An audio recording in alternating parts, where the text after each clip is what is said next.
नमस्कार, मैं हूं जूली। आप इस वक्त देख रहे हैं the India top. Uttar Pradesh में विधानसभा चुनाव अब बिल्कुल नजदीक आ गए हैं।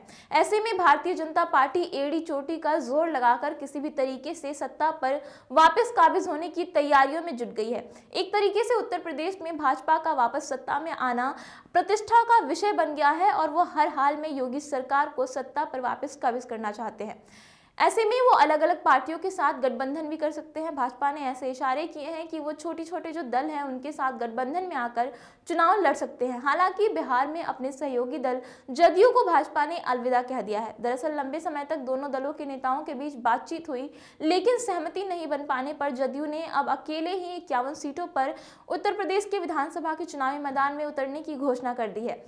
भाजपा की तरफ से ऐसे संकेत हैं कि वो निषाद पार्टी के साथ गठबंधन में आकर के उत्तर प्रदेश में विधानसभा चुनाव लड़ सकते हैं। दरअसल निषाद पार्टी के जरिए वो निषाद वोटरों पर अपना निशाना साधने वाले हैं, लेकिन अभी तक इस बात को लेकर के कोई आधिकारिक घोषणा नहीं की गई है। लेकिन आज कुछ नेताओं से भाजपा के नेता जो है वो मिलने वाले हैं और इसके बाद तस्वीर साफ हो जाएगी कि भारतीय जनता पार्टी उत्तर प्रदेश में किन दलों के साथ गठबंधन में आकर चुनाव लड़ने वाली है। भारतीय जनता पार्टी ने कुछ छोटे दलों को अपने साथ रखने का मन बनाया हुआ है। इन्हीं दलों में अनुप्रिया पटेल की अपना दल और इसके साथ ही संजय निषाद की पार्टी के साथ भी गठबंधन फाइनल करने की फिराक में है।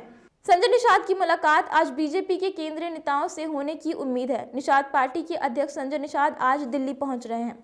उनकी मुलाकात केंद्रीय गृह मंत्री अमित शाह और बीजेपी के प्रदेश चुनाव प्रभारी और केंद्रीय मंत्री धर्मेंद्र प्रधान से होनी लगभग तय है। इसी मुलाकात के बाद निषाद पार्टी के एनडीए में शामिल होने और सीटों के तालमेल पर मुहर लगेगी।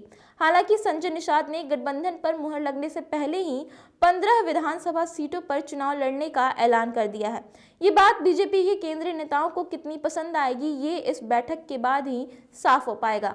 दरअसल निषाद पार्टी के साथ गठबंधन के जरिए बीजेपी उत्तर प्रदेश में निषाद वोटरों को साधने की कोशिश करने वाली है।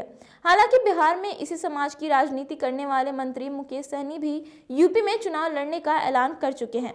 मिशन यूपी के लिए मुकेश सहनी लगातार अपने कदम आगे बढ़ा रहे हैं। मुकेश सहनी की विकासशील इंसान पार्टी ने 165 सीटों पर चुनाव लड़ने का लक्ष्य रखा है, लेकिन जानकार बताते हैं कि मुकेश सहनी की नज़र अभी भी संजय निषाद और बीजेपी के बीच होने वाली बैठक पर टिकी हुई है। अगर संजय निषाद की पार्टी का तालमेल बीजेपी से नहीं बनता है तो ऐसी स्थिति में मुकेश सहनी की एंट्री हो सकती है।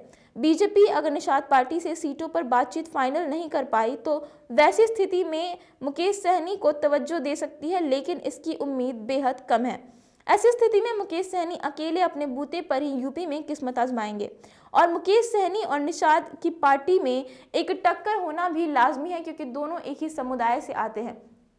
भाजपा किस पार्टी के साथ गठबंधन में आकर के उत्तर प्रदेश में चुनाव लड़ने वाली है, अभी तक इस बात पर मुहर नहीं लगी है, लेकिन आज ये बात साफ हो जाएगी। आज पता चल जाएगा कि किन दलों के साथ भाजपा जो है वो उत्तर प्रदेश के चुनावी मैदान में उतरने वाली है। लेकिन उत्तर प्रदेश के चुनाव को लेकर के बिहार की सरकार में भी कहीं ना कहीं अब मनमुटाव देखने को मिलने लगा है। ऐसे में अब जदयू ने ऐलान कर दिया है कि वो अकेले ही उत्तर प्रदेश में 51 सीटों पर चुनाव लड़ने वाली है।